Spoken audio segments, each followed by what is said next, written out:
ரா papaya masala பண்ண போகிறேன், அது ஷேர் பண்ணுறேன். பப்பாயா எடுத்து வாஷ் பண்ணியிருக்கேன்.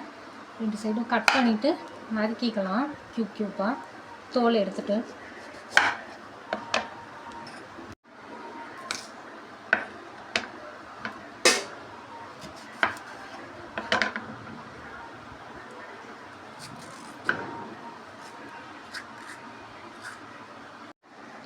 இதுக்குள்ளே சீடு இருக்கும், எடுத்துடுங்க. இது சின்னதுனால சீடு இல்லை, அப்படியே நான் இருக்கிறேன்.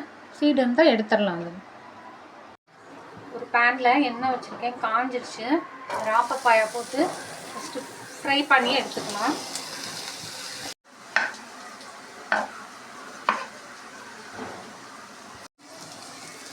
கொஞ்சோண்டு சால்ட் ஆட் பண்ணுறேன்.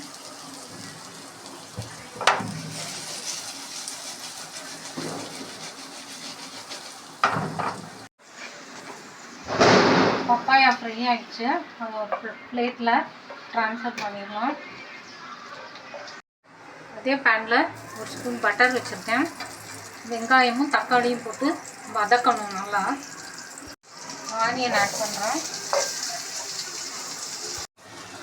தக்காளி ஆட் பண்ணுறேன்.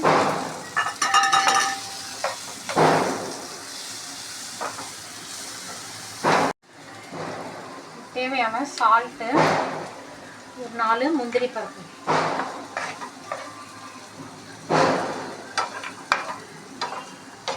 வெங்காயம் தக்காளி வதங்கிடுச்சு. 1/2 ஸ்பூன் மஞ்சள் பொடி, 1 ஸ்பூன் தனியா பொடி, 3/4 ஸ்பூன் மிளகா பொடி. நல்லா வதக்கிட்டு ஸ்டவ் ஆஃப் பண்ணிவிட்டு ஆறினோன்னே நல்லா பேஸ்ட் மிக்ஸி ஜாரில் ட்ரான்ஸ்ஃபர் பண்ணிவிட்டு நல்லா நைஸாக அரைச்சிட்டு வந்துடுங்க.